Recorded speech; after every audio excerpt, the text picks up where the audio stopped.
Semoga semua sudah join baru 20. Oke. Eh, ini eh, pertemuan yang pertama dengan saya di kelas ya. Kita akan membahas tentang mutasi. Nanti di sini teman-teman akan belajar tentang yang dasar-dasar lah dari mutasi begitu ya. Nah, nanti kalau mutasi kaitannya dengan pemulihan tanaman, nanti teman-teman bisa ambil di mata kuliah pemulihan mutasi. Jadi di situ lebih dibahas lebih detail lagi tentang mutasi kaitannya dengan pemulihan tanaman. Nah, ini suara saya jelaskan ya? Jelas, Ibu. Oke. Baik. Nah, ini kita akan membahas tentang pengertian mutasi, mutasi gen, mutasi kromosom, mutasi genom, level-levelnya. Kemudian terakhir faktor-faktor yang menyebabkan terjadinya mutasi. Nah, kita lihat yang pertama pengertian mutasi. Eh, Mutasi merupakan proses perubahan yang terjadi pada materi genetik. Jadi proses berubahnya materi genetik itu apakah menimbulkan perubahan pada fenotipnya atau tidak menimbulkan perubahan pada fenotipnya. Berubahnya itu baik pada level sepasang basa sampai struktur gen sampai kepada jumlah kromosom dan jumlah genom itu semua kita sebut dengan mutasi. Nah, jadi mutasi itu karena perubahan genetik, maka kita mengenal materi genetik itu ada DNA dan RNA, di mana DNA ini materi genetik pada makhluk tingkat tinggi, kalau RNA makhluk genetik tingkat rendah, yang DNA itu single strand, DNA double strand, di mana mutasi pada RNA itu lebih sering terjadi dibandingkan dengan mutasi pada DNA karena kekuatan struktur-strukturnya tadi. Jadi DNA yang double strand bentuknya helix dibandingkan RNA yang single strand, maka RNA itu lebih mudah mengalami mutasi. Jadi kalau kita lihat virus misalnya begitu ya, itu banyak sekali varian-variannya karena mutasinya sangat cepat. Bahkan kalau kita contohkan virus flu saja, jadi pada setiap orang itu, setiap dia kena flu, strain yang menyerang itu berbeda-beda. Jadi flu sekarang dengan flu berikutnya itu bisa berbeda-beda strainnya. Nah, itu kenapa ya? Karena mutasi pada RNA itu gampang gampang sekali terjadi. Nah, jadi bahwa materi genetik itu mengalami perubahan ya secara terus-menerus ya. Nah, itu jadi perubahan pada materi genetik itu DNA dan RNA sehingga DNA itu disebut sebagai molekul yang dinamis, yang gampang berubah dan berubah terus-menerus. Nah, itu berubahnya materi genetik itu secara dinamis atau terus-menerus itu merupakan satu mekanisme bagi makhluk hidup untuk beradaptasi di lingkungan di mana makhluk hidup itu berubah. Jadi perubahan materi genetik itu akan eh, memberikan menyebabkan perubahan fenotip, perubahan sifat. Nah, jadi perubahan sifat itu kemudian membuat tanaman itu lebih beradaptasi, lebih mudah, lebih adaptif pada kondisi lingkungan di mana makhluk hidup itu uh, hidup. Gitu. Jadi kalau kita lihat makhluk hidup yang ada sekarang sebetulnya adalah hasil mutasi alami yang terjadi di masa lampau.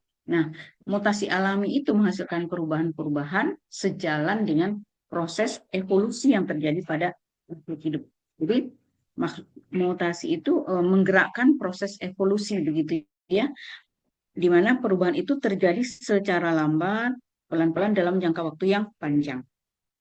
Nah, kemudian perubahan yang terjadi karena mutasi itu dapat menguntungkan, dapat juga merugikan bagi sel atau organisme tersebut. Jadi, nah dalam hal ini ya bagi pemelihara tanaman sebetulnya perubahan itu apakah menguntungkan atau tidak menguntungkan sebenarnya tidak masalah. Kenapa? Karena kita bermain dalam proses seleksi. Jadi kita memilih mana makhluk hidup, mana katakanlah individu yang akan kita biarkan hidup dan mana yang tidak kita biarkan hidup atau mana yang kita teruskan ke generasi berikutnya. Itu kalau kita bekerja pada tanaman atau pada kegiatan pemuliaan gitu ya.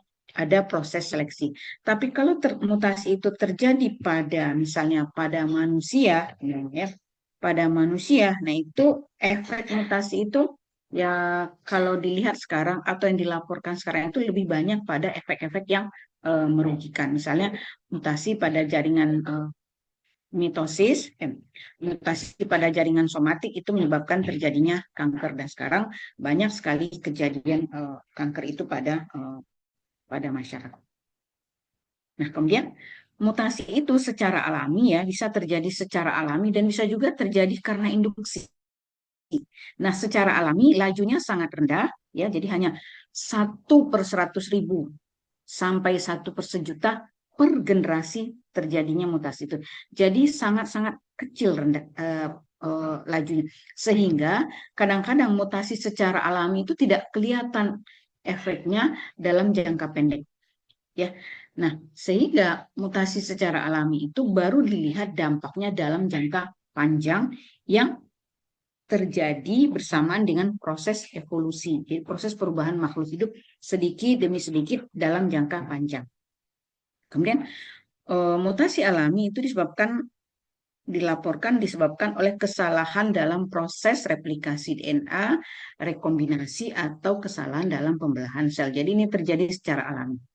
Kemudian ada mutasi induksi. Nah, ini karena dia induksi atau artifisial, jadi membutuhkan mutagen, membutuhkan agen, apakah senyawa tertentu, perlakuan tertentu, atau misalnya radiasi, untuk mendorong terjadinya mutasi itu.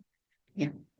Kemudian, jadi mutasi artifisial ini artinya bisa dikendalikan bisa dilakukan oleh manusia gitu. Hanya kadang-kadang dampak dari mutasi alami dengan mutasi induksi itu kadang-kadang sulit dibedakan. Tapi yang jelas dampaknya itu adalah yang sangat kentara yang bisa diamati dalam jangka pendek itu adalah mutasi induksi. Jadi mutasi yang kita berikan untuk tujuan tertentu. Kemudian, lalu berdasarkan sel yang mengalami mutasi, maka mutasi itu bisa terjadi pada sel-sel somatik ya. Tapi kadang-kadang mutasi pada sel somatik itu dapat dikompensasi oleh sel-sel yang normal gitu ya. Kecuali kalau mutasi itu lajunya sangat cepat, tidak terkendali, nah itu yang merugikan, yang kemudian bisa menimbulkan dampak kanker. Lalu mutasi yang terjadi pada sel gamet disebut juga dengan germline mutation. Nah, mutasi pada gamet ini jika gamet itu membuahi atau dibuahi, maka mutasi itu efeknya terhadap fenotip itu akan diwariskan pada generasi berikutnya. Jadi kenapa diwariskan ya? Karena gamet yang mengalami mutasi gitu. Jadi mutasi itu bisa kelebihan atau kekurangan kromosom, bisa duplikasi gen, bisa delesi gen. Nah, mutasi seperti itu pada gamet itu diwariskan sehingga efek mutasi gamet itu terlihat pada keturunannya. Gitu. Sedangkan kalau mutasi somatik itu efeknya bisa kita lihat langsung pada makhluk hidup yang mengalami mutasi.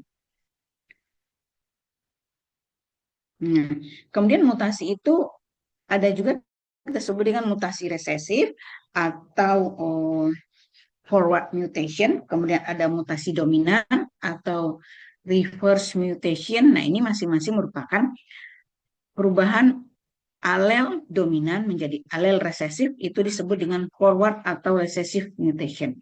Kemudian perubahan dari alel resesif menjadi alel dominan itu disebut dengan mutasi dominan atau reverse mutation.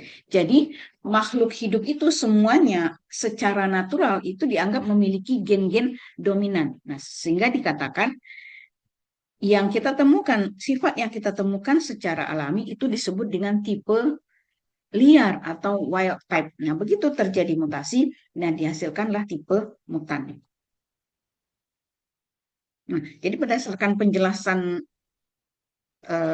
beberapa slide di belakang gitu ya. Jadi kalau teman-teman ditanya tentang jelaskan misalnya kalau diminta menjelaskan apa yang Anda pahami tentang mutasi. Nah, minimal itu bisa menjelaskan beberapa slide saya yang sebelum ini gitu. Minimalnya seperti itu. Tapi teman-teman akan lebih lengkap lagi kalau menambahkan penjelasannya tentang panjangnya sekuens atau besarnya materi genetik yang mengalami mutasi. Jadi kalau ditanya tentang apa itu mutasi, ya semua bahan kuliah inilah jawabannya.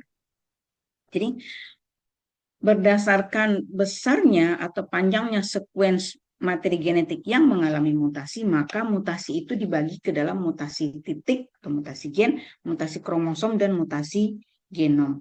Nah, kita lihat mutasi titik. Nah, jadi mutasi titik itu mutasi yang terjadi pada satu pasang basa dari satu gen. Ya, karena namanya titik berarti dari, jadi yang paling kecil lah begitu. Jadi wujud yang paling kecil dari materi genetik itu adalah basa nitrogen ya, jadi atau sepasang basa nitrogen. Jadi mutasi titik itu mutasi yang terjadi pada satu pasang basa nitrogen yang disebabkan oleh proses molekuler yang terjadi di dalam makhluk hidup tanaman, misalnya proses replikasi atau karena radiasi matahari atau radiasi alami. Nah, mutasi titik itu bisa bentuknya itu penambahan basa nitrogen, disebut dengan insersi, pengurangan basa nitrogen, delesi, lalu pertukaran basa nitrogen atau substitusi. Nah, kita lihat ini contohnya ya.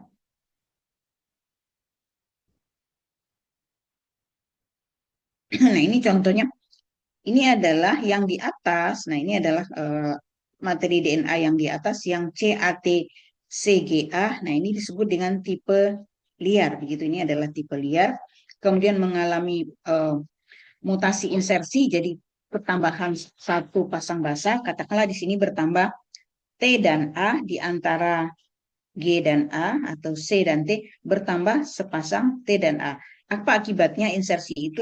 Materi genetik itu eh, panjang basahnya, panjang sekuensnya itu menjadi lebih panjang.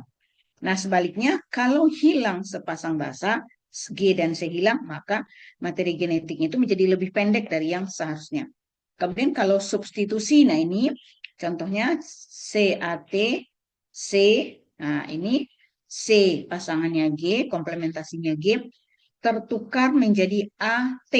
Nah ini eh, panjang basanya tidak bertambah, tidak berkurang, tapi bisa merubah kerangka baca ketika sekuens ini menjadi mRNA. Ya, jadi pertukaran pasang basa, nah ini kelihatannya tidak mempengaruhi, tapi akan merubah kerangka pembacaan. Jadi pertukaran pasang basa ini bisa dalam bentuknya transisi atau transversi. Transisi itu basa purin, yaitu adenin dan guanin, diganti dengan basa pirimidin, diganti dengan T atau sitosin. Kalau transversi, maka basa purin diganti dengan basa pirimidin atau sebaliknya. Nah, akibat dari ini adalah penambahan dan pengurangan basa nitrogen ini akan merubah kerangka baca nanti ketika terjadi ketika menjadi mRNA. Nah, demikian juga dengan pertukaran basa. Nah, ini disebut dengan prime shift mutation. Nah, kalau kita lihat lagi, jadi ini adalah kita lihat, nah ini kan bertukar nih C menjadi A, berarti mutasinya berupa C menjadi A, berarti kan C itu adalah pirimidin, bertukar menjadi purin. Nah ini berarti mutasinya adalah mutasi transversi. Nah, kemudian bagaimana pengaruh mutasi titik itu? Ada namanya pengaruhnya terhadap protein, asam amino atau fenotipnya begitu ya. Ada yang disebut dengan silent, missense, nonsense, dan sense mutation. Nah, ini adalah dampak dari mutasi titik. Nah, ini nanti dari sini kita bisa pahami kenapa mutasi itu tidak selalu menimbulkan perubahan sifat. Nah, kita lihat misalnya asam amino tirosin itu disandikan dengan TAT atau ATG ya. Nah, kalau bentuknya silent mutation, maka T ini jika diganti dengan G, itu akan tetap menghasilkan asam amino tirosin. Jadi tidak menyebabkan perubahan asam amino, tidak menyebabkan perubahan fenotipnya nanti atau enzimnya tidak berubah. Tapi kalau T ini, nah T yang pertama berganti dengan C, nah maka dari tirosin akan menjadi asam aspartat. Ya.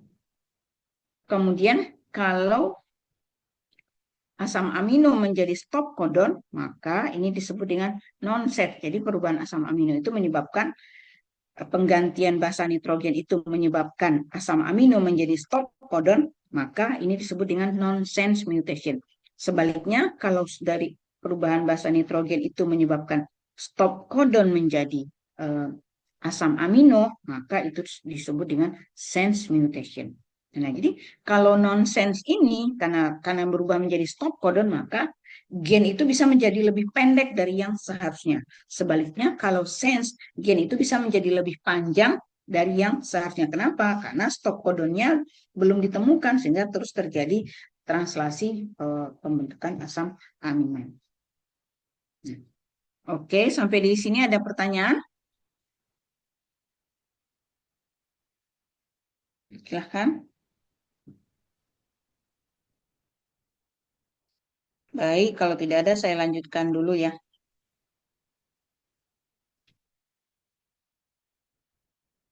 Kita masuk ke mutasi struktur kromosom. Nah, tadi itu mutasi pada level basa nitrogen. Nah, sekarang masuk ke mutasi pada level gen. Jadi yang melibatkan banyak pasangan basa nitrogen. Jadi melibatkan mutasi itu terjadi pada level gen. Jadi gen itu bertambah atau berkurang atau bertukar. Oke. Mutasi struktur kromosom ini mutasi yang melibatkan struktur kromosom. Nah, terjadi akibat penyimpangan dalam pindah silang. Jadi terjadi akibat penyimpangan dalam proses pindah silang pada saat pembelahan meiosis pada fase profase. Nah, jadi gangguan pada pindah silang itu bisa menyebabkan mutasi struktur kromosom. Nah, kita lihat. Jadi pindah silang itu kan merupakan pertukaran segmen kromosom yang teman-teman sudah pelajari pada saat pembelahan meiosis ya. Nah, pindah silang yang terjadi ya atau yang dibahas dalam pembelahan meiosis itu adalah pindah silang antar kromosom homolog. Disebutnya dengan kromosom homolog, di mana pindah silang itu terjadi antar segmen pada kromatid non-sister dari kromosom homolog.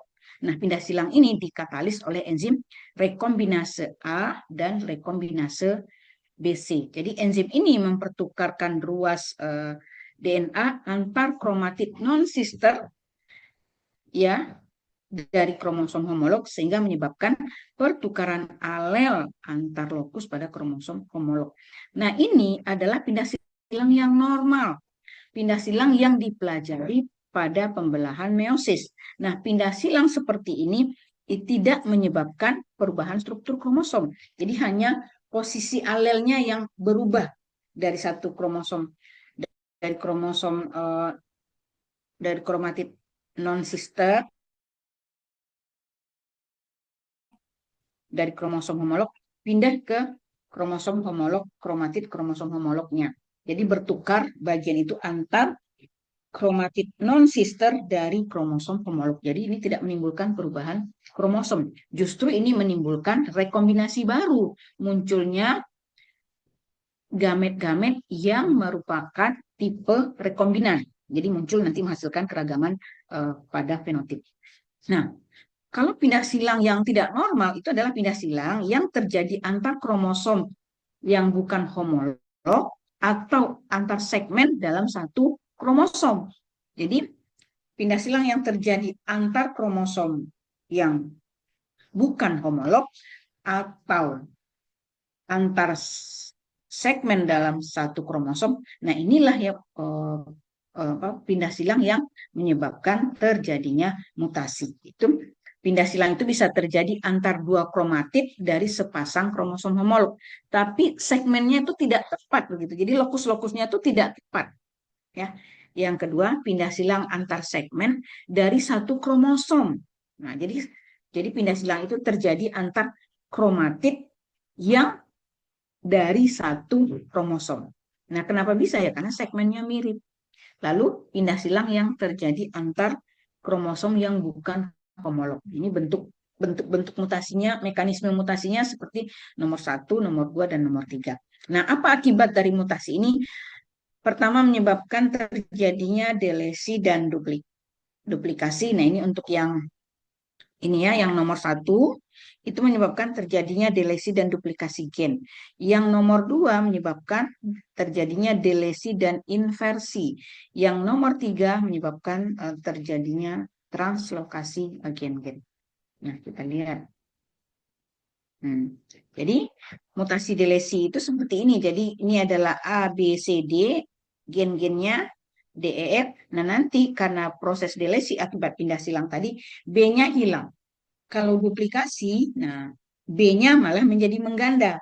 Kalau inversi, nah inversi itu kita perhatikan. A, B, C, D, E, F urutannya, nah itu karena proses inversi menjadi A, E, D, C, B. Jadi kromosom itu terpotong di titik B dan di titik E, kemudian menyambung kembali, tapi menyambungnya itu arahnya tertukar gitu. Nah ini disebut dengan inversi.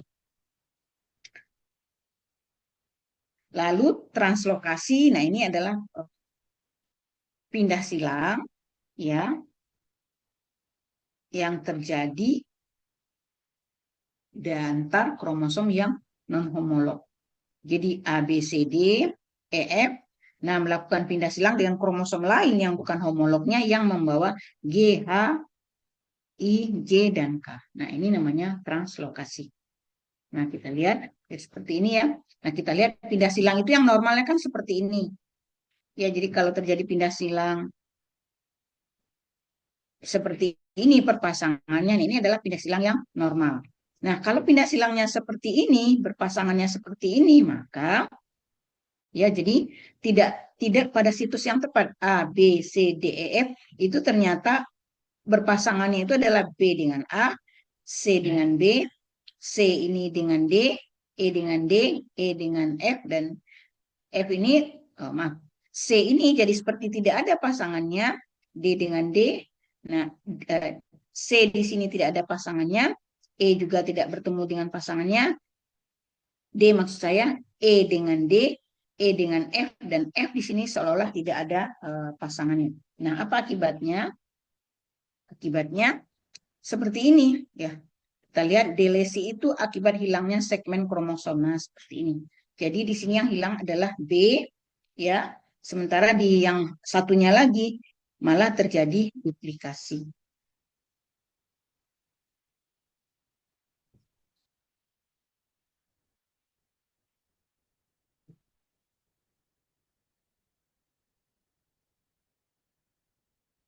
Malah terjadi duplikasi ya. Nah, ini juga pindah silang tidak pada situs yang tepat itu juga menyebabkan terjadinya duplikasi kromosom. Kalau inversi, kita lihat inversi itu adalah perubahan struktur kromosom melalui tadi perputaran arah segmen kromosom. Jadi terjadi ketika kromosom patah pada 2 titik begitu ya, tadi seperti contoh di slide sebelumnya, pada 2 titik, dan segmen yang dibatasi oleh breakpoint itu kemudian dia udah patah berarti kan terpotong gitu ya. Nah, yang potongan itu nyambung kembali dengan kromosom asalnya, tapi dalam posisi yang terbalik. Nah, ini merupakan pindah silang dari kromosom seperti ini juga tidak normal. Jadi urutan basa mutan itu menjadi kebalikan dari tipe liarnya dan kadang-kadang menyebabkan letal. Nah, kita lihat ini contohnya ya. Ini adalah kromosom yang normal. Nah, ini adalah kromosom yang normal, perpasangannya normal. Tapi jika selama proses perpasangan itu terjadi apa ya, kromosom itu setelah bersinapsis, kemudian di sininya terpotong, harusnya kan dia normalnya bertukar dengan yang ini, ya, tertukar dengan yang ini. Tetapi yang terjadi adalah kromosom itu malah nyambung kembali, tetapi pada posisi yang terbalik. Nah, kemudian setelah dia nyambung kembali, ya seperti ini. Nah, perpasangannya menjadi A, B, C, D, E, F, G, H, I. Yang homolognya menjadi A, B, C, F, D, FED-GHI. Jadi perpasangannya seperti ini. Nah, karena dia masih berpasangan sehingga masih memungkinkan terjadinya pindah silang. Nah, pindah silang dari kromosom seperti inilah yang kemudian menghasilkan gamet yang tidak normal. Jadi ini awalnya adalah normal perpasangannya, kemudian terjadi kromosom itu patah. Ini masih dalam profase ya, patah, kemudian nyambung kembali. Nah seperti ini pada kromosom yang sama, patah ini kan harusnya dilanjutkan dengan pindah silang, tapi tidak, dia nyambung kembali. Nah karena kromosom masih berpasangan, nah seperti ini, lalu kemudian ini masih memungkinkan terjadi pindah silang, tapi pindah silangnya tidak normal. Jadi kalau dilihat keterlibatan sentromer, maka parasentrik itu bagian yang tertukarnya ini bisa di dalamnya itu ada sentromer atau tidak ada sentromer. Kalau di dalamnya tidak melibatkan sentromer, nah ini yang bagian yang genting ini adalah sentromer dari kromosom. Nah, kalau di dalamnya tidak melibatkan sentromer, itu disebut dengan parasentrik inversion. Kalau sentromer itu menjadi bagian yang patah dan nyambung kembali, maka ini disebut dengan pericentric inversion. Nah, kita lihat bagaimana kromosom ini, kalau kromosom ini terus berpasangan dan lalu melakukan pindah silang. Jadi kalau tidak pindah silang mungkin nggak masalah gitu. Gametnya kan ya sama gen-gennya, tapi ada satu gamet yang urutannya agak berbeda. Kalau tidak pindah silang. Tapi kalau terjadi pindah silang, maka di sini akan dihasilkan gamet-gamet yang tidak normal. Nah, ini contohnya. Jadi kromosom awal itu urutannya adalah A, B, C, D, E. Nah, kemudian ada yang mengalami verisentrik gitu ya antara B, C, D, sehingga homolognya itu menjadi A, D, C, B. Nah, gambar ini. A, D, C, B. Nah, kan dia terus berpasangan nih. Nah, karena situasinya kromosom itu menjadi seperti ini, perpasangannya pun menjadi sedemikian rupa membentuk supaya masing-masing lokus itu tepat berpasangannya. Jadi lokus A dengan lokus A, B dengan B, C dengan D, D dengan E dengan E, begitu. Maka karena usaha untuk tetap berpasangan dengan lokusnya masing-masing, maka di dalam itu terbentuklah loop, gitu. Loop. Jadi daerah yang melingkar seperti ini, daerah yang melingkar seperti ini. Nah ini kenapa terbentuk? Ya karena supaya segmen-segmen ini, lokus-lokus ini tetap bisa berpasangan dengan pasangan yang seharusnya. A dengan A, B dengan B, C dengan C, D dengan E, D dengan D, dan E dengan E. Nah ini, jadi kalau hanya berpasangan saja nggak masalah. Nah masalah kalau terjadi pindah silang. Nah, kita lihat pindah silangnya ini ternyata ya luar biasa rumit gitu, jauh lebih rumit daripada pindah silang yang normal. Ini gambarnya seperti ini. Ya, jadi nanti akan dihasilkan setelah pindah silang antara di sini digambarkan pindah silang itu terjadi antara B dan C dari kromosom yang warna kuning dengan homolognya kromosom yang warna ungu. Nah, nanti akan menghasilkan seperti ini. Dia ada. Dibayangkan, jadi nanti ini kan masing-masing punya dua sentromer gitu. Nah, karena pindah silangnya seperti ini, maka akan dihasilkan sel anak yang membawa kromosom A, B, C, D, E terikat oleh sentromer. Nah, ini A, B, C, A, B, C, D, A, bagian dari homolognya, lalu terikat lagi dengan sentromer A, D, C, B, E. Nah, karena dalam satu ini sudah ada dua kromosom, sehingga terdapat bagian yang tidak ada kromosomnya. Nah, ini dia tidak bisa ditarik ke kutub gitu. Jadi dia hanya berenang saja di dalam sel. Kenapa? Karena nggak ada yang menariknya ke kutub untuk masuk ke dalam masing-masing sel anak. Nah, yang terjadi apa?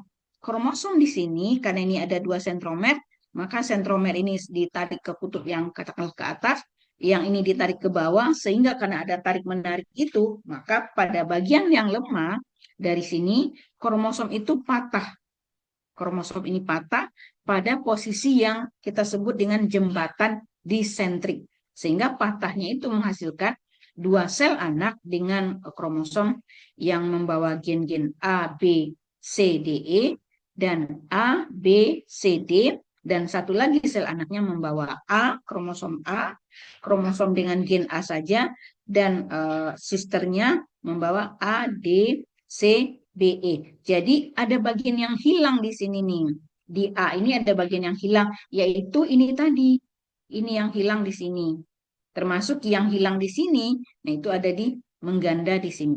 Nah, jadi inilah gamet yang dihasilkan seperti ini. Nah, kalau kita lihat gametnya ya satu normal A, B, C, D, E, yang satunya lagi adalah ini A, B, C, D, kemudian A dan AD, CBE. Jadi ini yang normal, ini juga kemungkinan masih normal, sehingga bagian yang ini dan ini tidak normal. Nah, bagian yang ini walaupun normal, tapi dia dalam posisi inversi.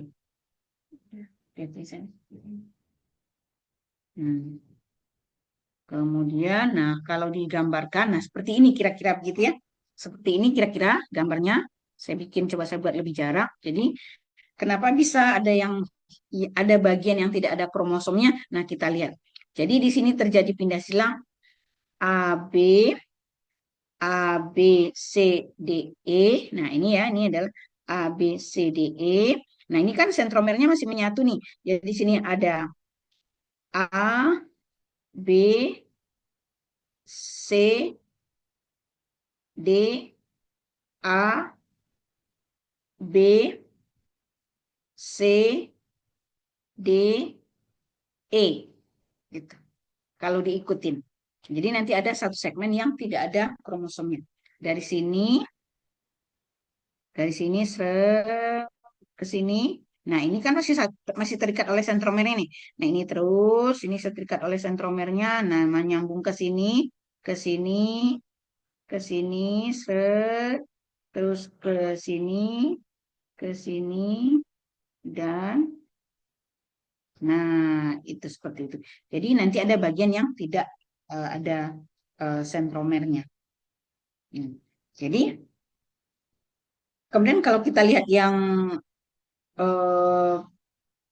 perisentrik itu, yang kromosom itu terlibat di dalamnya, ternyata meosisnya itu lebih banyak yang normal hasil sel anaknya. Jadi ini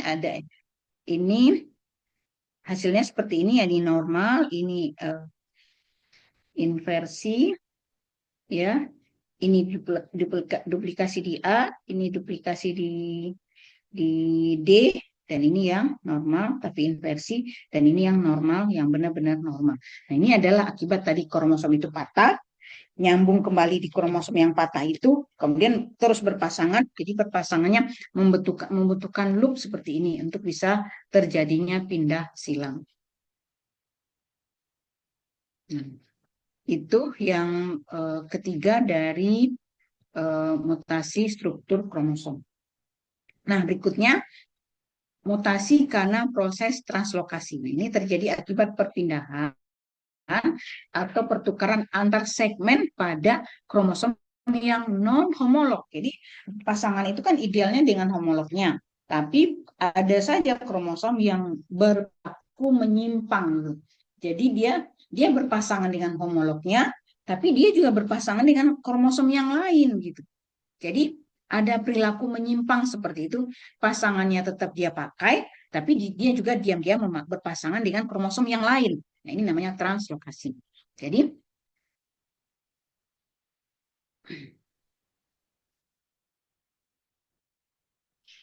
terjadi pindah silang. Nah, mutasi itu terjadi karena pindah silang antar kromosom yang non homolog, antar kromatid dari kromosom non homolognya. Jadi dia berpasangan tidak dengan pasangan yang seharusnya.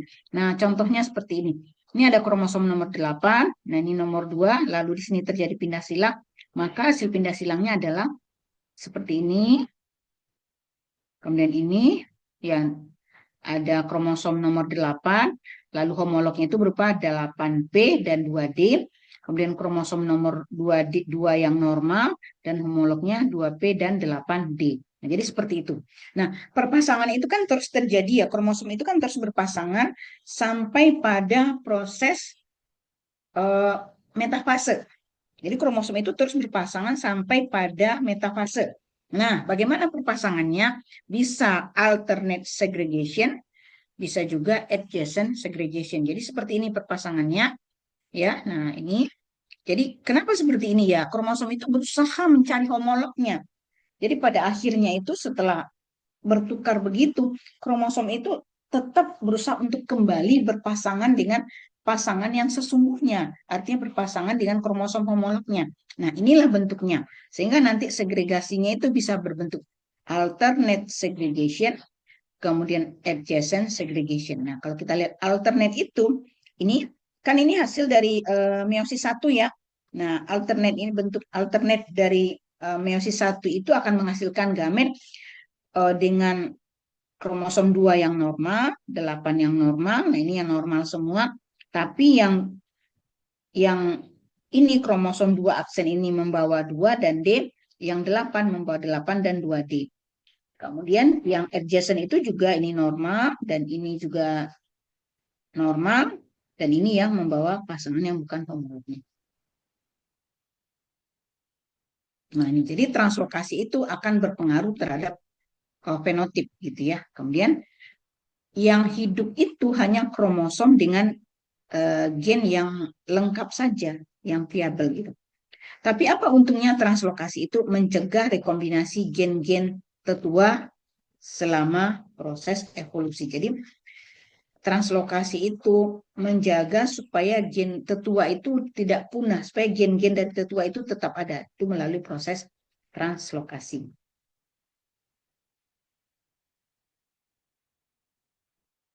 Nah, translokasi selesai. Silakan kalau ada pertanyaan.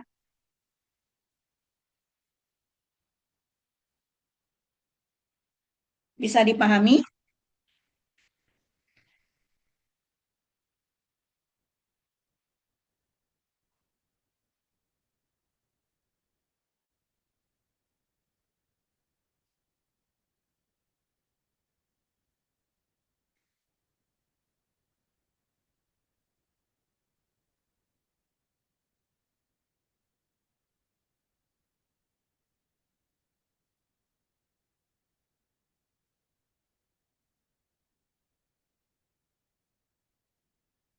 Silakan kalau ada pertanyaan.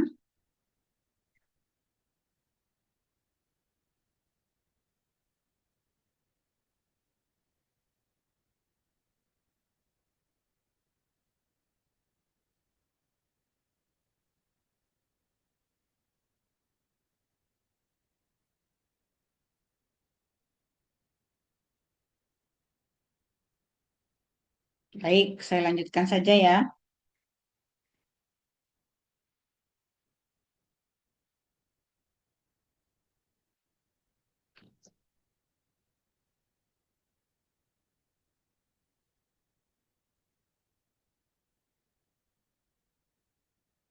Termasuk yang ke mutasi pada eh, nah ini mutasi pada level genom. Baik. Mutasi pada level genom berarti pada genom itu ada aneuploidy dan ploidy. Jadi kalau mutasi yang melibatkan kromosom pada level kromosom itu disebut dengan mutasi genom. Ada bentuknya aneuploidy dan ploidy. Nah, kita lihat aneuploidy. Jadi aneuploidy itu adalah penambahan atau pengurangan satu atau beberapa kromosom dalam satu ploidy. Nah, saya contohkan ya. Kromosom 2N sama dengan 14. Ya. Oh ya, ini ketinggalan. Kromosom sama dengan 2X sama dengan 14. Ya, nah, berarti ada, karena X-nya ada 2, berarti kan genomnya ada 2. Jadi seperti ini. X-nya kan berarti ada 7. 1, 2, 3, 4, 5, 6, 7. Jadi satu genom itu, satu genom atau satu set kromosom itu terdiri dari 7 kromosom. Nah, 7 kromosom, karena genomnya ada 2, maka ada 14 kromosom. Nah, aneuploidy itu, ya mutasi Mutasi aneuploidi itu adalah mutasi karena penambahan atau pengurangan individu kromosom dari total kromosom yang ada. Jadi bisa bertambah satu, berkurang satu, bertambah dua, atau berkurang dua, bahkan tiga, tergantung dari level mutasinya. Jadi yang berkurang itu adalah individu kromosom. Jadi sehingga individu aneuploidi itu akan memiliki jumlah kromosom total berbeda dari kelipatan ganda kromosom haploidnya. Jadi jumlah kromosom totalnya akan tidak merupakan kelipatan dari kromosom haploidnya. Nah, contohnya ini adalah kromosom 2N sama dengan 2X sama dengan 8. Ya, jadi ada genomnya ada 2, jadi berpasangannya 2-2 ya. Jadi ini 1, 2, 3, 4. Nah, kalau berkurangnya, kita lihat ini awalnya ada 4, sehingga ada satu yang hilang. Nah, ini namanya nomor 4 itu hilang dua-duanya. Ini namanya nulisomik. Ya, jadi dilambangkan dengan 2N kurang 2. Misalnya bisa juga yang hilang itu nomor 2. Ini yang hilang, dua-duanya hilang. Nah, berarti itu namanya nulisomik. Kemudian ada namanya monosomik. Jadi berkurang satu kromosom. Bisa di nomor 1, bisa di nomor 2, bisa di nomor 3, bisa di nomor 4. Nah, itu adalah monosomik. Ada juga monosomik double. Nah, itu 2N kurang 1 kurang 1. Jadi dari 4 pasang itu ada 2 yang masing-masing berkurang satu kromosom. Nah, di sini dicontohkan nomor 3 hilang 1, nomor 4 hilang 1. Itu namanya monosomik double. Trisomik. Nah, ini trisomik itu 2N tambah 1 berarti ada salah satu dari nomor 1, 2, 3, dan 4 ini yang bertambah 1. Jadi ini menjadi 2N tambah 1. Tetrasomik, nah ini ada yang bertambah 2. Nah, contohnya ini. Lalu ada tetrasomik double. Nah, jadi ada 2 kromosom, ada dua kromosom, 2 nomor begitu yang bertambah masing-masing 2. Nah, ini bentuknya menjadi seperti ini. Nah, ini namanya aneuploidi. Jadi mutasi penambahan individu kromosom. Nah, inilah bentuk-bentuk aneuploidi itu ada nulisomik, monosomik double, trisomik, tetrasomik, dan tetrasomik double akibat mutasi individu kromosom. Mutasi jumlah individu kromosom. Nah, apa penyebab aneuploidi itu? Adalah gagal berpisah pada saat pembelahan meiosis 1 dan gagal berpisah pada saat pembelahan meiosis 2. Kita lihat nih ya. Ini non-disjunction. Nah, ini gagal berpisah ya. Non-disjunction itu adalah gagal berpisah pada meiosis 1. Nah, ini adalah meiosis 1. Akhir dari meiosis 1 itu akan menghasilkan sel anak. Ini satu sel anak. Ini juga menjadi sel anak. Nah, seperti ini. Ini sel anak yang pertama. Ini yang kedua. Apa yang terjadi? Yang pertama terjadi N tambah 1. Ini juga N tambah 1. Sedangkan ini N kurang 1. Dan ini N kurang 1. Jadi semua gametnya itu tidak normal. Ya, semua gametnya tidak normal. Nah, kalau meiosis itu gagal berpisahnya yang kedua, maka akan menghasilkan gamet yang seperti ini. Nah, jadi sampai di sini kan normal nih. Ini menjadi 2, dari 4 ini masing-masing jadi 2. Nah, ini berpisah secara normal, tapi yang ini tidak berpisah. Ya, jadi ini tidak ditarik ke kutub oleh benang gelendong, sehingga menghasilkan gamet 2N plus 1, N kurang 1, N dan N. Jadi ini tidak normal, ini tidak normal, dan hanya ini yang normal. Nah, kalau gamet hasil aneuploidi itu tidak dibuahi atau tidak membuahi, maka efeknya tidak akan terlihat. Jadi sudah selesai saja pada individu itu. Jadi gamet itu artinya nggak dipakai gitu. Jadi sudah selesai terbuang. Ya. Nah, kalau dibuahi, ya kalau gamet-gamet seperti ini dibuahi baik oleh yang normal, maka besar kemungkinan akan menghasilkan individu-individu yang tidak normal. Kenapa? Karena yang hilang itu adalah pada level kromosom. Jadi satu kromosom itu hilang. Nah, dan efek perubahan fenotip itu akan sangat nyata kalau kromosom itu hilang. Tapi kalau bertambah, nah itu masih bisa hidup gitu. Karena ketambahan artinya fungsi-fungsi yang ada itu tidak terganggu. Tapi kalau kromosomnya itu hilang atau berkurang, maka ada fungsi-fungsi yang juga hilang gitu. Kenapa ya gennya hilang? Nah ini tadi. Jadi mutasi pada sel gamet ya akibat gagal kekesalan pindah silang, akibat gagal berpisah. Nah, efeknya itu tidak akan terlihat langsung pada individu yang mengalami mutasi, tapi baru terlihat pada individu keturunannya ketika gamet yang dihasilkan dibuahi atau membuahi. Oke. Nah, jadi kalau kita lihat individu aneuploid itu bisa menghasilkan gamet normal dan gamet yang kelebihan atau kekurangan kromosom.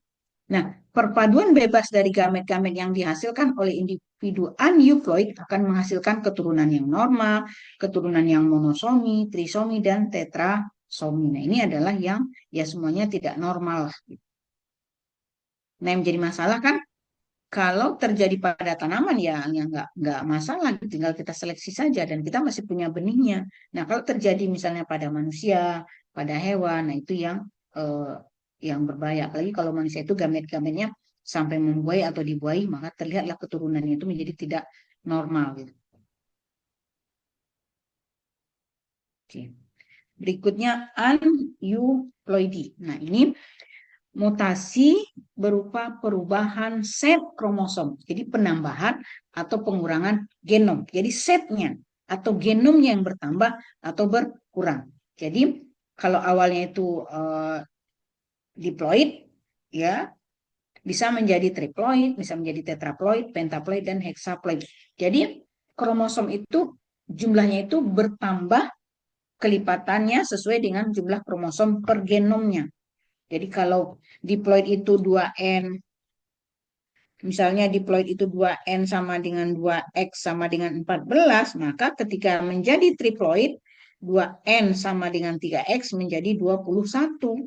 Atau kalau menjadi 4X menjadi 28 kromosomnya. Jadi bertambah sesuai dengan jumlah kromosom per setnya.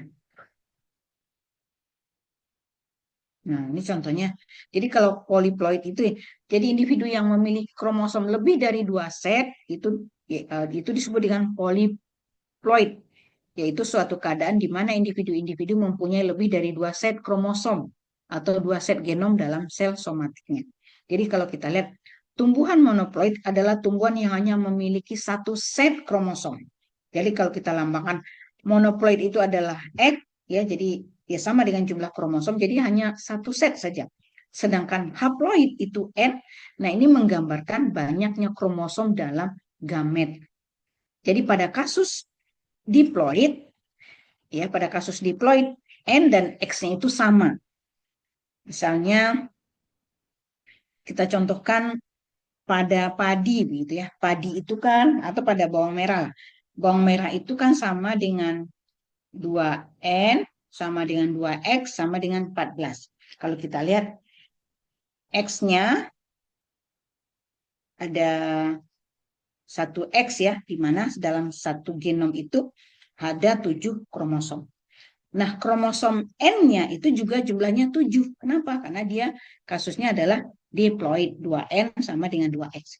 Tapi kalau kita lihat kasus yang tidak diploid, ya apakah triploid, tetraploid, dan seterusnya, maka haploidnya itu tidak sama dengan monoploidnya. Kita lihat 2N sama dengan 4X sama dengan 8, X-nya itu tetap 12, tapi N-nya adalah 24. Bisa dipahami yang bagian ini? Dewi dan teman-teman bisa dipahami bagian yang ini bahwa N dan X itu tidak selalu sama. Sama kalau pada kasus individu yang diploid. Ya, dan akan berbeda pada yang bukan diploid. Bagian ini bisa dipahami? Bisa, Bu. Bisa, Bu. Bisa ya. Oke, alhamdulillah. Baik, saya lanjutkan. Saya lanjutkan. Nah, ini. Kemudian kita mengenal istilah autopolyploid. Nah, jadi autopolyploid. Jadi menjadi polyploid secara auto, itu maksudnya. Jadi kita mengenal ada istilah autopolyploid dan ada istilah allopolyploid. Autopolyploid itu adalah menjadi polyploid secara auto. Jadi kromosomnya itu bertambah dari kromosomnya itu berasal dari individu yang sama. Misalnya dari 2N menjadi awalnya 2N sama dengan 2X, kemudian kromosom individu itu mengganda, 2N sama dengan 4X, apakah secara spontan atau diberi kolkisin, nah itu namanya autopolyploid. Jadi karena menggandanya menjadi 4 disebut dengan autotetraploid. Secara buatan itu yang terjadi secara alami begitu. Kalau secara alami bisa terjadi atau secara buatan dengan diberikan perlakuan kolkisin. Nah, apa akibat dari penggandaan kromosom itu? Itu menyebabkan ukuran tanamannya itu menjadi lebih besar, bunga lebih besar, daun lebih besar, batang lebih besar, bahkan individu tanamannya juga lebih besar.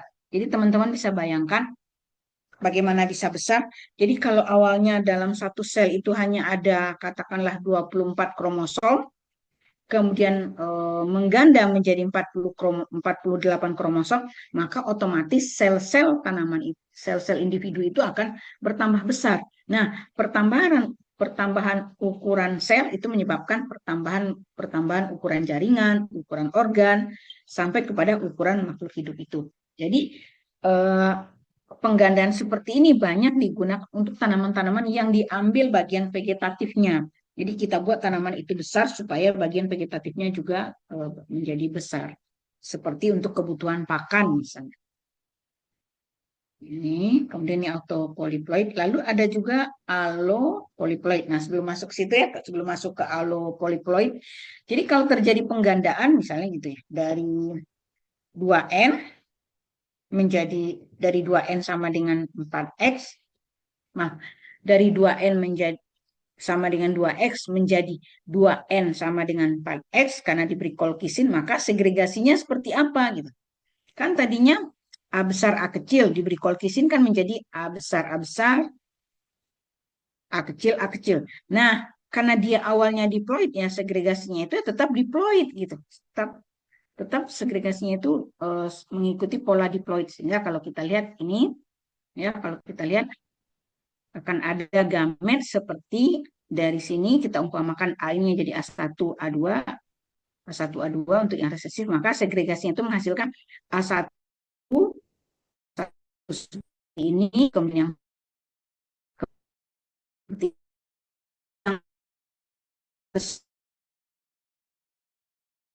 itu yang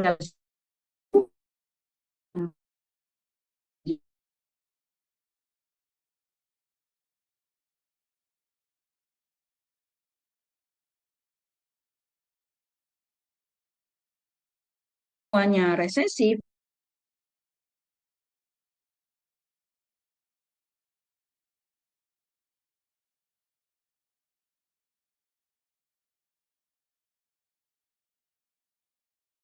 atau umbinya.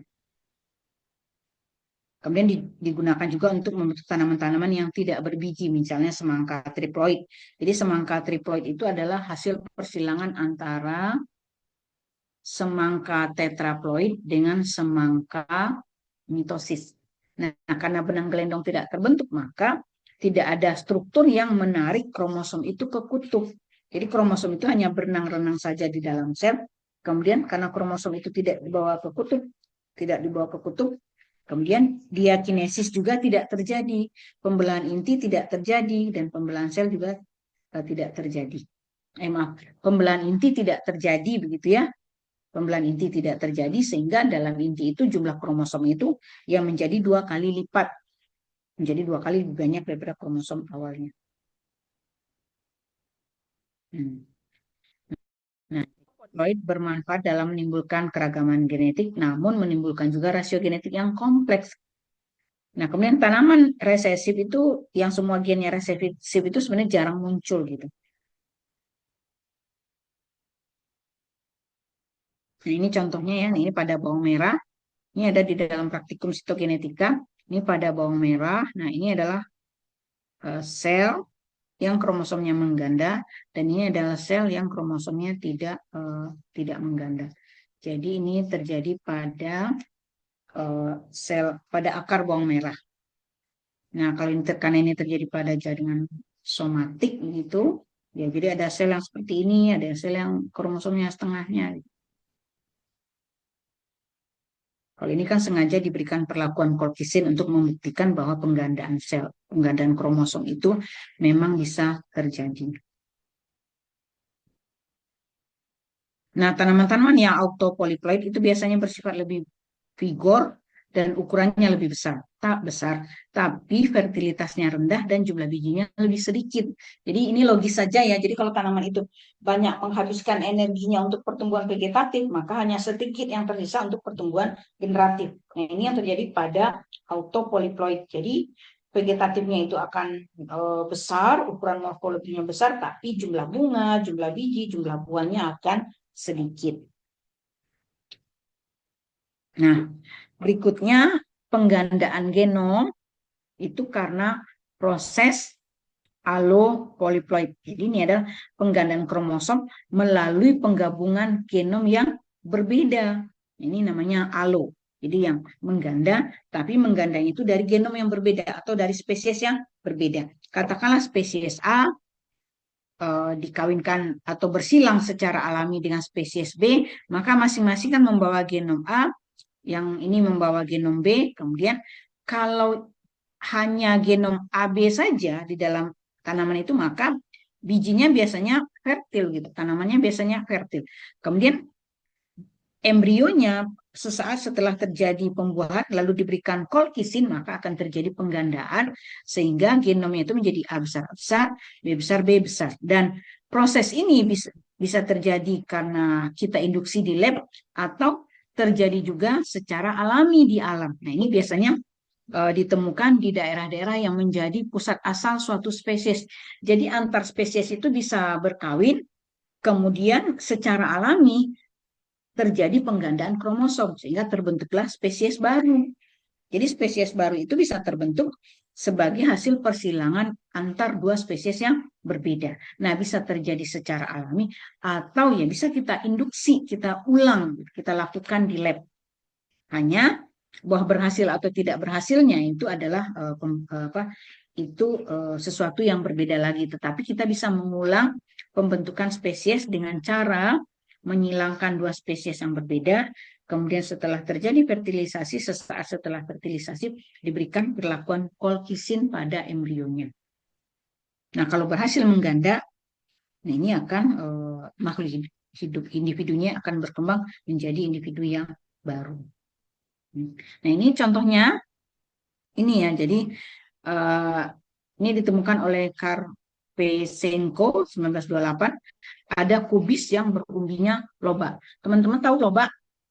Loba itu adalah kalau di Jawa gitu, kalau di supermarket loba itu adalah tahu ya, yang banyak dipakai di dalam sop, kemudian dipotong bulat-bulat, persis kayak wortel tapi warnanya putih. Nah, itu adalah loba. Lalu ada kubis, tahu ya kubis? Kubis itu adalah engkol yang dibikin buat bakwan. Nah, jadi Karpenko ini mencoba menghilangkan lobak ya dengan kubis ya. Lobak itu adalah Raphanus, kubis brassica. Kebetulan jumlah kromosomnya sama. Ya, sama-sama 2X dan sama-sama 18. Jadi dari Raphanus itu didapatkan N9 kromosom, dari brassica juga 9 kromosom. Nah, kan terbentuk tuh keturunannya F1, tapi ini steril. Nah, di antara biji-biji yang dihasilkan itu ada yang mengalami penggandaan kromosom secara spontan. Nah, kemudian ditanam, dihasilkanlah individu baru dengan jumlah kromosom 36. Nah, individu baru ini disebut dengan, jadi embrio itu disebut dengan amphidiploid. Individunya akan menjadi allopolyploid, spesies baru yang disebut dengan Raphanobrassica. Jadi kubis tanaman baru Raphanobrassica yang atasnya itu ada loba, di akarnya, atasnya ada kubis, di akarnya ada lobak. Jadi kita panen lobak dan kubis sekaligus. Tapi ini tidak ada di Indonesia. Ini hanya ada di daerah-daerah subtropis begitu. Karena kan tanaman-tanaman seperti ini di Indonesia itu kan hanya ditanam untuk menghasilkan lobaknya atau menghasilkan kubisnya yang di atas. Ya, tapi tidak sampai menghasilkan bunga. Kalau kita menyilang-nyilang seperti ini, mengawinkan seperti ini kan bunganya yang kita kawinkan. Nah, di Indonesia tanaman ini tidak dibungakan begitu, kecuali kalau ada tujuan-tujuan tertentu. Normalnya tanaman ini hanya ditanam untuk menghasilkan kubis atau menghasilkan lobaknya. Sehingga proses persilangan antar spesies ini sebetulnya terjadi wilayah di mana spesies itu beradaptasi dengan baik, yaitu di wilayah-wilayah center of origin atau center of diversity dari spesies tersebut.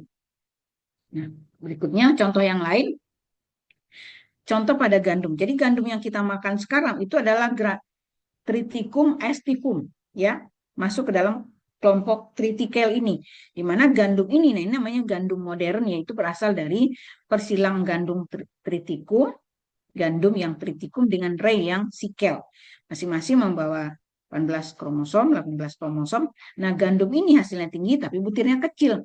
Kalau sikel hasilnya rendah, bijinya besar. Nah, dikawinkan begitu, disilangkan, nah kemudian dikultur antarkan, diberikan perlakuan colchicine, nah dihasilkanlah gandum baru yang disebut dengan kelompok triticale. Jadi gandum itu Triticum aestivum, ya, Triticum aestivum, jadi masuk ke dalam kelompok ini yang merupakan persilangan dari ini. Jadi menjadi gandum yang bijinya besar dan hasilnya juga besar. Kita bisa mengulang nggak ini? Bisa, tapi kita harus bisa menanam tanaman itu pada wilayah atau pada kondisi yang tanaman itu berbunga. Kalau tidak berbunga ya nggak bisa. Nah, contoh yang lain ini banyak ya dilakukan pada misalnya Brassica, teman-teman tahu Brassica junci? Brassica junci nih, kalau nggak salah saya ini tanaman yang canola, yang untuk bijinya itu diambil untuk minyak. Ya, diambil untuk minyak. Nah, tanaman canola itu berasal dari perkawinan antara Brassica nugra dengan Brassica campestris. Jadilah Brassica junci yang kalau ditanam itu akan menghasilkan biji. Nah, bijinya itu diproses untuk diambil minyaknya. Ya, kalau Brassica oleracea itu ya itu kembang kol, brokoli, kubis, nah itu masuk ya Brassica oleracea. Tapi ini ada Brassica yang memang ditanam untuk diambil bijinya dan diproses menjadi minyak. Itu merupakan persilangan dari dua spesies. Nah ini yang terakhir, faktor yang menyebabkan terjadinya mutasi. Ya bisa terjadi secara spontan ya. Nah ini namanya pertama perubahan tautomerik. Ya.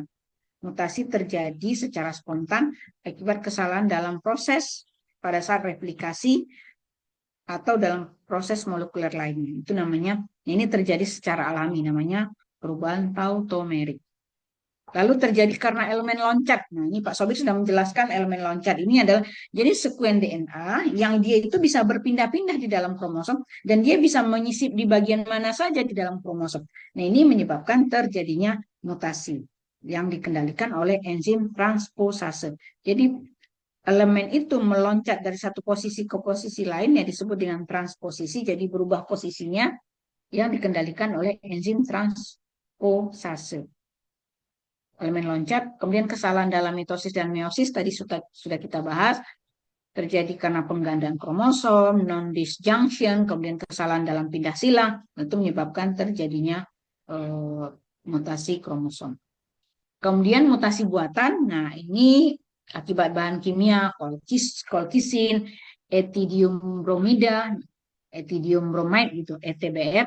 Nah, colchicine ini adalah dua senyawa yang kalau kita bekerja dengan kedua senyawa ini, kita mesti memperhatikan safety-nya gitu. Jangan sampai senyawa ini masuk ke dalam sel kita. Kalau kita yang mengerjakan, jangan sampai masuk ke dalam sel-sel tubuh kita, apakah melalui tangan, melalui jari-jari, permukaan telapak tangan atau selain, jangan sampai. Kenapa? Kalau dia masuk kemudian menyelinap ke dalam inti sel bisa menyebabkan terjadinya mutasi. Kemudian mutasi karena fisiknya, faktor fisik, iradiasi sinar gamma, ultraviolet. Nah ini misalnya kita kan punya pusat tenaga nuklir ya, Batan gitu ya. Nah itu kan bekerja dengan mutasi fisik. Nah orang-orang yang bekerja di mutasi fisik itu seharusnya mendapatkan perlindungan tubuhnya sedemikian rupa supaya apa? Supaya radiasi itu tidak menyerang tubuhnya, tidak mengenai tubuhnya, terutama bagian-bagian yang di situ ada organ reproduksi. Itu harus dilindungi sedemikian rupa agar tidak mengalami mutasi. Ini ada mutasi biologis. Nah, ini mutasi yang terjadi oleh oleh mikroorganisme begitu, apakah oleh virus, oleh bakteri dan lain-lain. Nah, sekarang disinyalir mutasi di dalam tubuh manusia itu juga disebabkan oleh faktor-faktor biologis seperti virus dan lain-lain. Nah, ini adalah mutasi A, B, C, D. Ini mutasi yang terjadi secara acak, secara random gitu. Terjadi secara acak artinya kita tidak bisa menentukan bagian mana, gen mana, kromosom mana yang akan mengalami mutasi. Jadi secara random saja. Nah, ada teknologi terbaru yang sepertinya bentuknya menghasilkan mutasi juga, tapi lebih targeted gitu, lebih bisa kita targetkan gen mana yang mau kita mutasikan atau sekuen mana yang kita mutasikan. Nah, itu menggunakan namanya genome editing. Nah, salah satu metodenya adalah metode CRISPR-Cas9. Dan metode ini sebetulnya sudah banyak digunakan begitu ya, walaupun di kita masih terbatas. Dan di lembaga penelitian internasional metode ini sudah menghasilkan beberapa varietas. Kalau di kita ya masih dalam tahapan coba-cobalah gitu ya, jadi belum sampai menghasilkan varietas. Nah, dengan metode ini jadi memungkinkan materi genetik itu ditambah, dihapus, diubah pada lokasi tertentu dalam genom. Jadi kita bisa bekerja pada gen tertentu. Jadi kita sudah target gennya gen apa, untuk karakter apa di kromosom nomor berapa. Nah, itu menggunakan metode genome editing dengan CRISPR-Cas9. Oke, demikian kuliah kita hari ini. Silahkan kalau ada pertanyaan.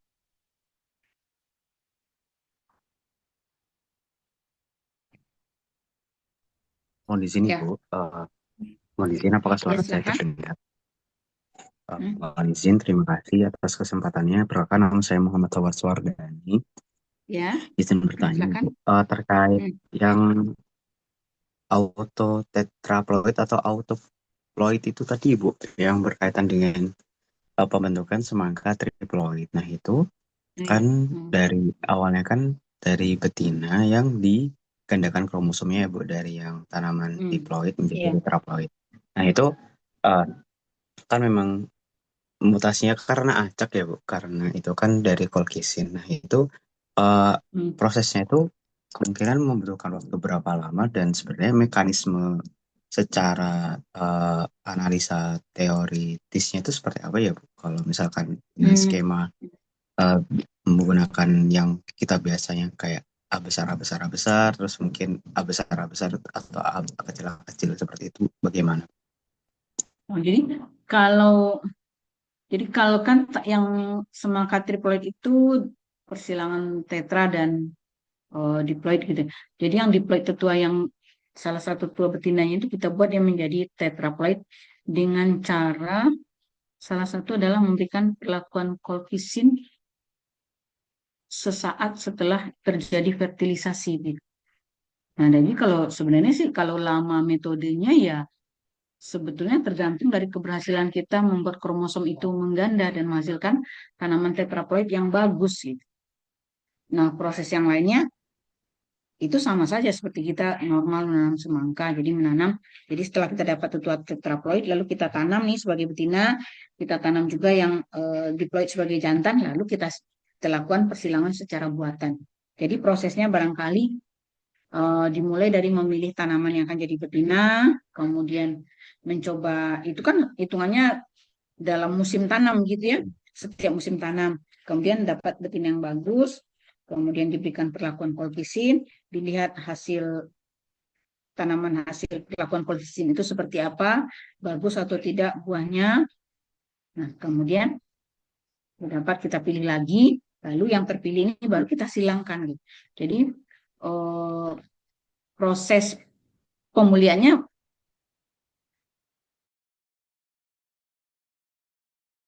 yang lamanya berapa lama ya, yang menentukan itu adalah keberhasilan kita dalam mendapatkan tanaman-tanaman yang bagus yang akan kita silangkan. Dan ini sebetulnya bisa kita coba gitu. Hanya kalau kita mencoba di kebun itu ya kan kita setelah kita berikan perlakuan kolkisin kan kita berharap dapat buah kan dari bunga yang kita beri itu. Betul, Ibu. Ya, nah yang terjadi itu adalah sebelum kita panen, ya buah itu sudah dipanen orang duluan gitu. Jadi hilang gitu. Oleh karena itu melakukannya yang mungkin harus di lembaga penelitian yang aman, yang tanaman itu bisa tumbuh dengan baik. Jadi kadang-kadang kalau kita lakukan secara individu ya agak sulit juga. Itu ya, jadi prosesnya seperti itu. Pada kentang juga seperti itu. Jadi kalau kentang yang kita tanam sekarang itu umumnya adalah kentang tetraploid. Gitu ya. Siap, baik Ibu, terima kasih. Mudah-mudahan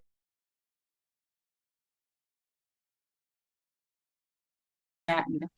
Kalau pengen tahu lebih detail. Siap, terima kasih. Bu Desta, saya Silakan yang lain. bertanya, Bu. Saya penasaran, Bu, terkait mutasi sama pengembangan marka molekuler. Jadi, semisal kita ingin mengembangkan suatu marka molekuler yang untuk seleksi populasi tanaman tahan salinitas, Bu. Nah, eh, kan kalau gitu kan apa ya? Eh, ada nggak sih, Bu? Ada bagaimana antisipasi kemungkinan supaya tidak mengurangi mutasi baru yang muncul gitu, Bu, sehingga marka molekuler tersebut itu tetap relevan dalam program pemulihan jangka panjang, Bu. Karena kan misalnya kita udah ketemu nih, Bu, marka molekuler untuk seleksi salinitas, tapi kan kadang dia terekspresi atau enggak gitu, Bu. Nah itu gimana, Bu?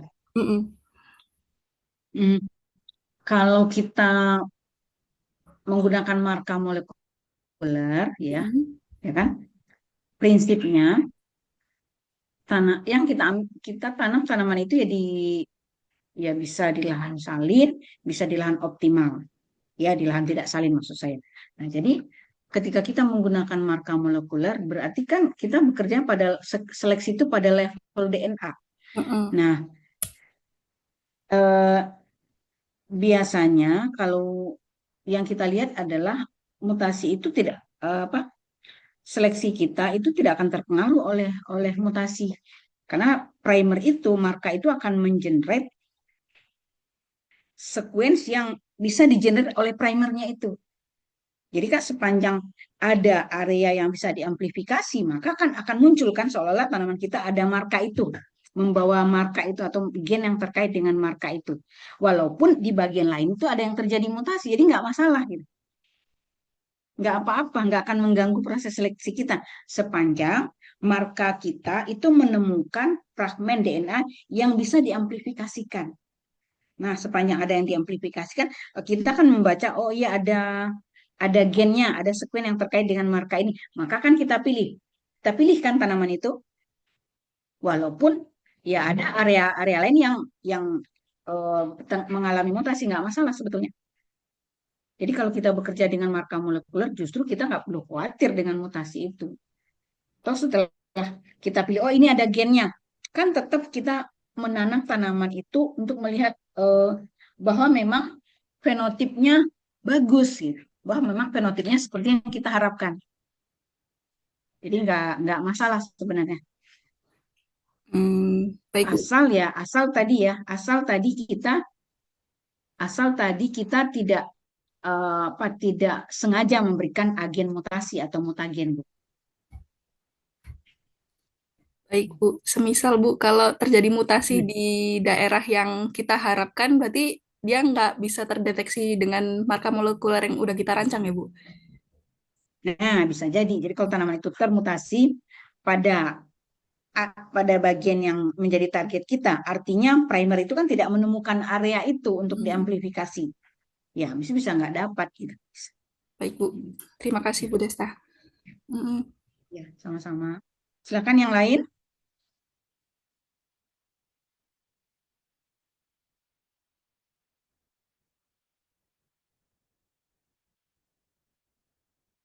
Silakan yang lain. Eh, eh, bisa dipahami? Bisa, Bu. Oke, Bisa baik. Ibu. Kalau gitu, nah saya eh, saya punya kejutan untuk teman-teman. Untuk topik ini, ya, untuk ujian nanti, topik ini tidak masuk ke dalam bahan UAS. Jadi tidak masuk ke dalam bahan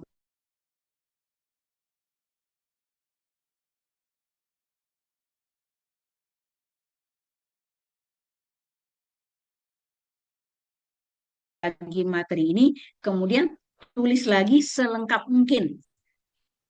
Ya, boleh tulis tangan, boleh diketik, kemudian kumpulkan ke saya. Nah, nanti tidak masuk ke dalam UTS. Jadi nanti untuk penilaian saya ambilkan dari situ. Jelas ya semua ya? Baik, Bu. Terkait pengumpulannya, Bu, apakah ada deadline? Nah, Hmm? kalau pengumpulannya saya senang kalau teman-teman bisa mengumpulkan minggu depan atau paling lambat minggu saya kuliah terakhir. Jadi hari ketika saya kuliah yang terakhir. Jadi berarti ya 3 minggu dari sekarang. Jadi pas saya kuliah yang terakhir nih membahas genetika kuantitatif, lalu tugas langsung dikumpulkan. Jadi intinya saya ingin teman-teman benar-benar belajar dengan cara menuliskan. Kenapa? Kalau membaca itu kan kadang-kadang kita nggak apa ya suka fokus kita sering pecah gitu. Sehingga kita tidak menangkap lagi apa yang sudah kita baca sebelumnya. Tetapi dengan teman-teman membuat tulisan dengan menulis itu oh, itu teman-teman walaupun fokusnya terpecah-pecah tapi tetap harus membaca dengan konsentrasi dan menuliskannya kembali. Dan saya kira itu cara belajar yang baik lah, gitu, menulis kembali apa yang dipelajari. Saya minta teman-teman seperti itu, kemudian kumpulkan mungkin minggu terakhir saya kuliah saja ya, biar teman-teman ada waktu dan tidak masuk ke UTS. Tuh, setuju ya? Baik, Bu. Berarti ini yang bab mutasi ya, Bu? Mutasi saja. Oh iya, Jadi siap. UTS nanti bagian yang tinggal yang hitung-hitungannya saja. Saya akan mengajarkan mapping, pemetaan genetik, kemudian genetika populasi, genetika kuantitatif, yang semuanya itu adalah hitung-hitungan. Nah, saya nanti ujiannya yang itu saja. Baik, Bu. Oke.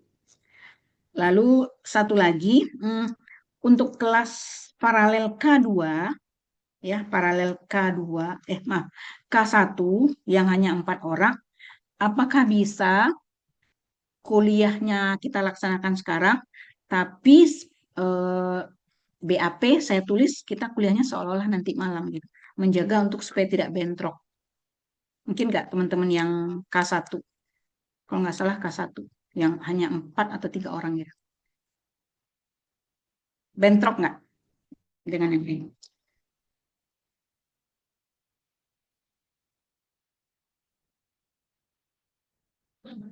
Halo teman-teman K1, bisa ya?